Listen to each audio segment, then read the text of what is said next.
गणेश भगवान के हाथों में आपने देखा रहेगा, एक हाथ में एक्स होता है, एक हाथ में रोप होता है। तो एक्स जो होता है, एक्स का मतलब होता है एनालिसिस, मतलब चीजों को आप तोड़ के आप देखिए। और रोप का मतलब होता है सिंथेसिस, कि चीजों को आप जोड़ के देखिए। तो फोकस जब कम है और लोगों का फोकस ज्यादा पॉलिटिकल डिबेट्स हो गया, रिलीजियस डिबेट हो गया, और फिर एक दूसरे के साथ में मतलब कास्टिज्म को लेके, फिर हिंदू मुस्लिम लेके, फिर बहुत सारे ऐसे चीजों को लेके डिबेट्स करना बहुत ज्यादा पसंद करते हैं।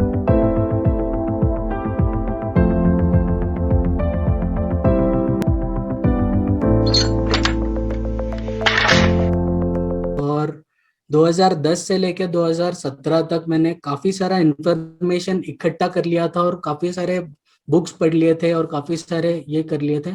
तो उस नॉलेज का मैं करूँ क्या, और फिर मुझे इसका कुछ करना चाहिए, ऐसा मुझे अनुभव हुआ 2017 में।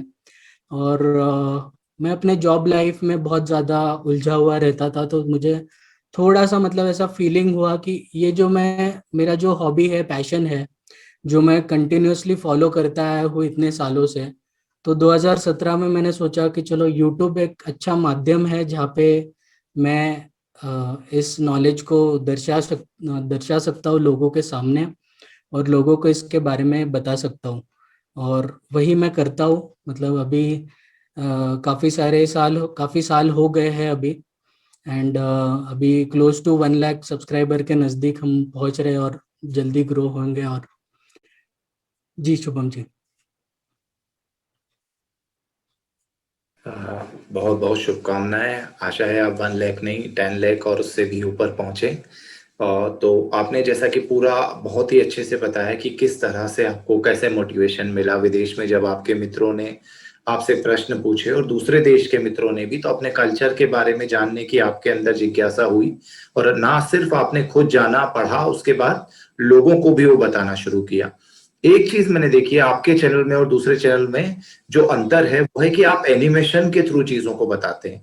बाकी सारे लोग क्या है कि जैसे खुद आकर बताते हैं, वो समझाते हैं। तो एनिमेशन क्या है, बहुत ही कैची होता है, लोगों को अच्छा लगता है। तो आपने ये कैसे डिसाइड किया कि मैं एनिमेशन के थ्रू बताऊंगा, कार्टून्स के थ्रू, उड़ती हुई चीजों के थ्रू आकर मैं ये सारी चीजें समझाऊंगा, खुद अपने आप को सामने नहीं लाऊंगा? तो ऐसा आपने कैसे डिसाइड किया या क्यों किया? ऐसा क्यों किया? अभी देखिए, टू बी वेरी ऑनेस्ट,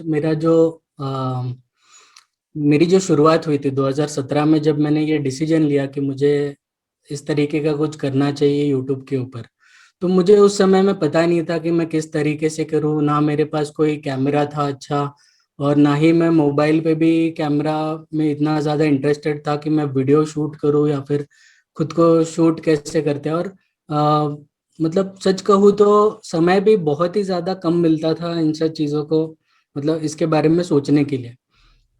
तो मुझे अभी भी याद है, मैं काफी दिनों तक स्ट्रगल किया यही सोचने के लिए कि मैं किस तरीके से सामने ये प्रेजेंट कर सकता हूँ। तो जहाँ तक एनिमेशन की बात आती है, कि क्या होता है कि जैसे ही आप एनिमेशन में कुछ चीजें देखते हो, तो वो चीज देखने में और उसको ये करने में वो थोड़ा कैची भी लगता है, जैसे आपने बोला। दूसरी चीज ये है कि मैं वाइट बोर्ड एनिमेशन का एक सॉफ्टवेयर यूज करता हूँ ये बनाने के लिए मेरे वीडियोस। तो वाइट बोर्ड एनिमेशन में होता ये है कि जैसे हम लोग समझिए, अगर किसी क्लास को समझाना है, या फिर अगर हमारा कोई क्लास चल रहा है, क्लासरूम है, तो उसमें कैसे कोई शिक्षक जिस तरीके से अपना नॉलेज शेयर करता है, वो बोर्ड के ऊपर लिख कर करता है। तो उसी तरीके का व्हाइट बोर्ड एनिमेशन होता है, जिसके अंदर में आप विभिन्न तरीके के इमेजेस डाल सकते हो, विभिन्न तरीके के उसके अंदर में एनिमेटेड इमोजीज आते हैं, एनिमेटेड कैरेक्टर्स आते हैं, जो उसके ऊपर आप शोकेस कर सकते हो। तो इसका फायदा ये होता है कि अगर कोई समझिए बड़ा टॉपिक है, या फिर कोई ऐसा ये है, तो उसमें पिक्चर्स के माध्यम से जो श्रोताओं को दिखाना चाहता हूँ मैं अच्छी तरीके से दिखा पाता हूँ। प्लस मेरा जो वॉइस ओवर रहता है उसके अंदर में मैं रिकॉर्ड करके उनको अच्छी तरीके से वो समझा भी पाता हूँ। तो मेरे लिए ज़्यादा नेसेसरी ये नहीं था कि मैं कैमरे के सामने ज़्यादा हूँ। मेरे लिए ज़्यादा ज़रूरी ये लगा मुझे कि जो इमेजेस है, या फिर जो चीज़ों से उनको जानकारी मिल सकती है सामने, जो भी मेरे दर्शक है, उनके लिए फिर वो ज़्यादा बेनिफिट आर्टिफिशियल हो जाता है एनिमेटेड इसमें।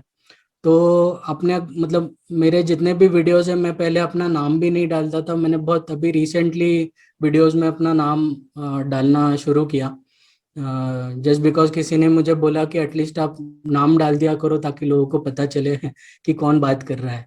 तो वही है, मतलब बाकी तो कुछ है नहीं, श्रोताओं के माध्यम के लिए अच्छी तरीके से उनको समझ में आए, इसी मोटिव से मैंने फिर ये वाला रास्ता चॉइस किया। और एक चीज और है जो मैं आपसे पूछना चाहूंगा कि वो ये है कि सबसे जरूरी चीज जो होती है जब आप किसी चीज के रिलीजन स्पेशली या किसी ज्ञान परंपरा के विषय में बता रहे होते हैं कि उस नॉलेज को ऑथेंटिक होना चाहिए। क्योंकि यदि हमने कुछ गलत बता दिया जो कि मतलब कहीं से रेफर नहीं किया है तो फिर उसका मजाक उड़ जाता है और जो हमारा मोटिव है उसका उल्टा हो जाता है।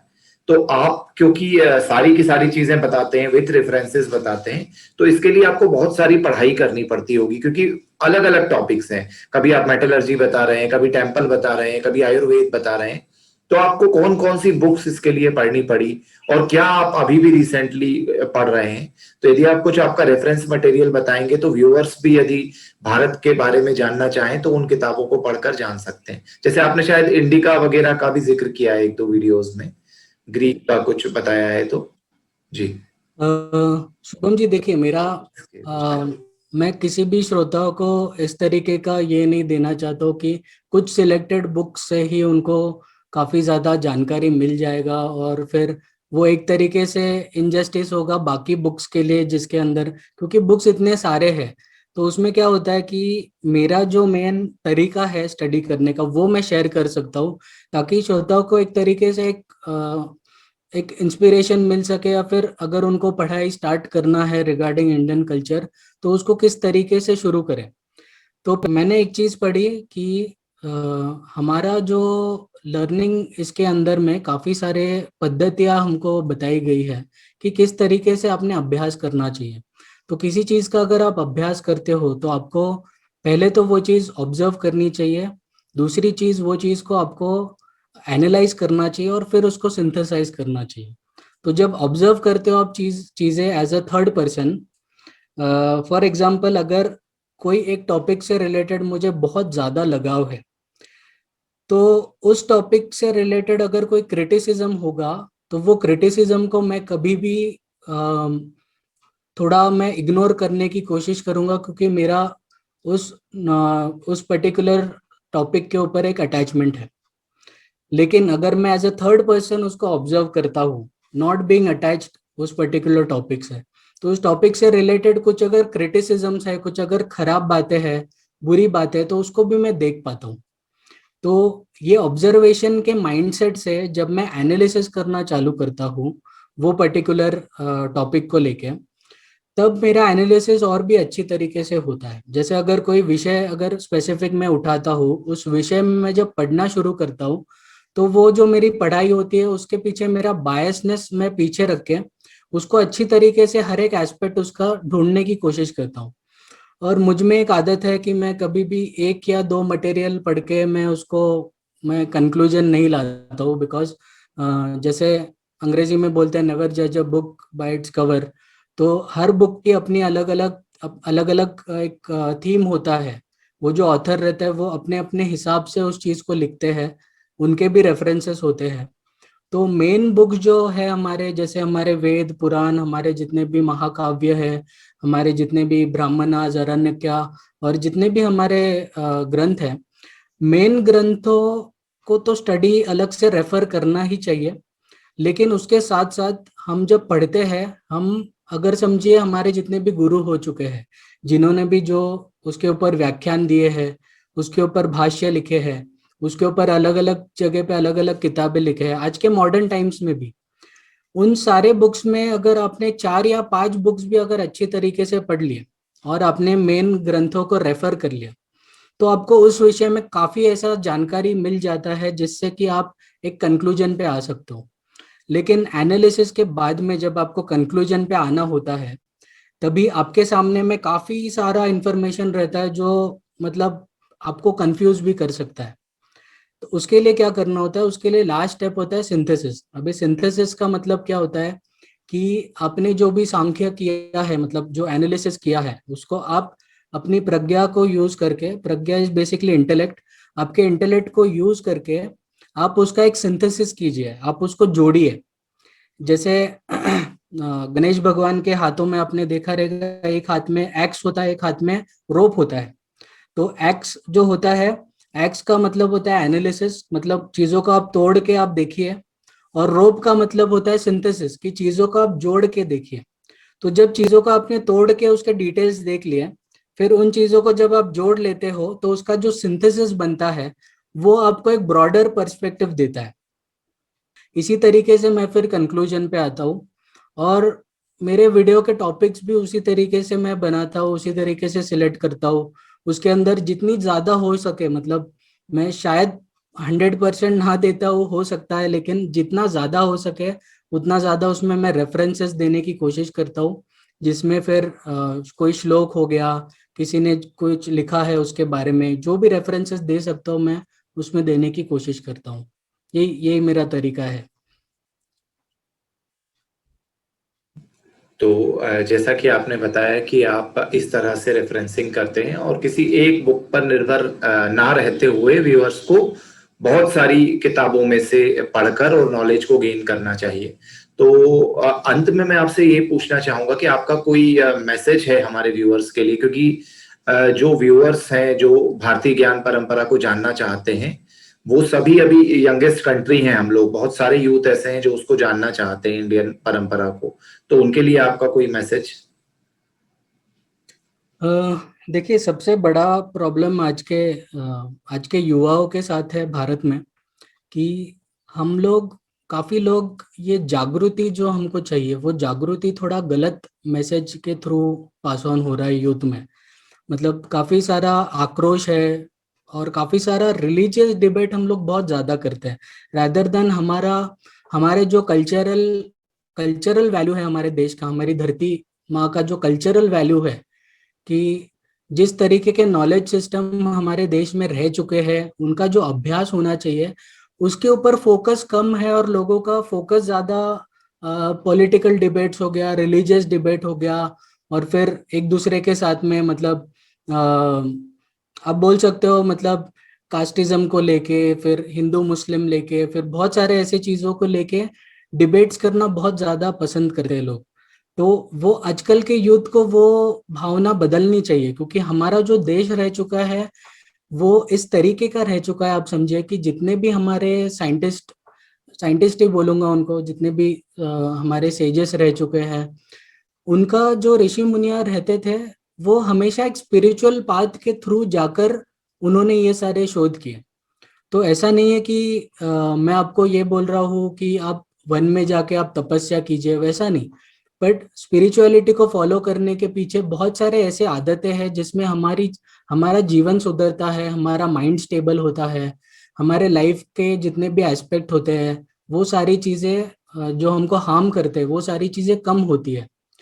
तो हम अगर एक लर्निंग प्रोसेस हम अगर फॉलो करते हैं, जिसके अंदर में हम सही मायने में अगर भारतीय परंपरा और भारत एक देश होने का जो एक एसेंस है उसको अगर समझने की कोशिश करते हैं, तो हम ये व्यर्थ के जो विवाद है और व्यर्थ का जो ये है, उसके पीछे हम नहीं पड़ेंगे। हम, आप सोचिए, अभी जैसे अभी कोरोना पैंडेमिक चल रहा है, इसमें मैं एक एग्जांपल देना चाहता हूँ। जो जो इंसान अंदर से इम्यून कम है, मतलब उसकी ताकत अंदर से कम है, उसने खुद को बहुत खोखला बना लिया है, अलग अलग तरीके के लाइफस्टाइल, बुरे लाइफस्टाइल हैबिट्स को फॉलो करके, उसको ये बीमारी जल्दी पकड़ेगी। और ऐसे इंसान जो खुद इम्यून हो, खुद अच्छे तरीके से अपना लाइफ जी रहे हो, उनको ये प्रॉब्लम नहीं होगी, उनको कोरोना शायद ना भी हो, क्योंकि उनका इम्यूनिटी बहुत स्ट्रांग है।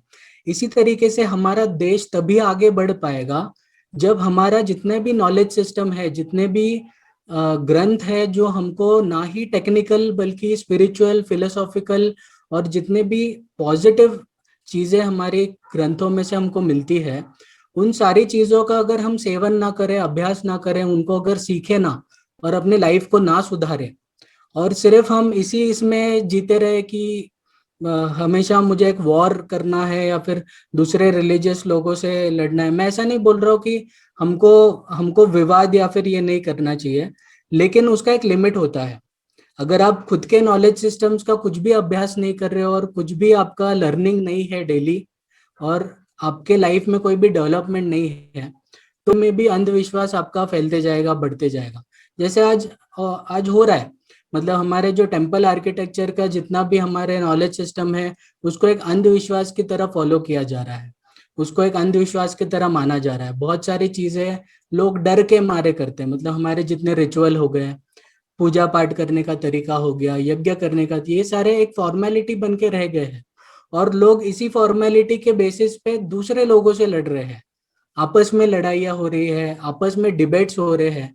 और एक फॉल्स ये पैदा किया जा रहा है कि देखो हमको हमारे देश पे गर्व है। हमको देश पे तभी गर्व एक्चुअली होगा जब भी हम सही मायनों में हमारे देश के जो ग्रंथ है, हमारे देश के जो ऋषि मुनि रह चुके हैं, उनको सम्मान दें, उनका उन्होंने जो काम करके गए हैं उनका अभ्यास भी करें और उस काम को आगे बढ़ाएं। इस काफी सारे लोग हैं जो इस फील्ड में अभी उतर गए हैं, काफी अच्छा काम कर रहे हैं।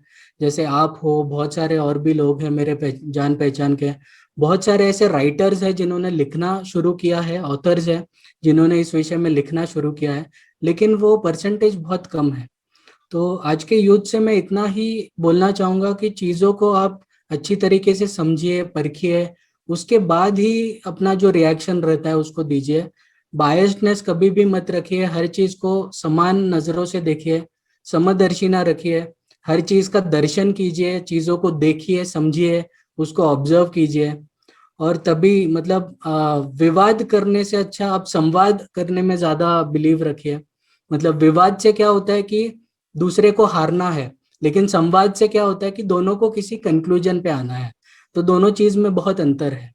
तो इसी के साथ मैं ज्यादा इसको एलैबोरेट ना करते हुए, यही मेरा एक छोटा सा मैसेज है कि आप सही तरीके से अपने कल्चर के बारे में स्टडी कीजिए, अभ्यास कीजिए, और अपने आप को और अपने साथियों को सबको साथ में लेकर चलिए। यही मेरा मैसेज है।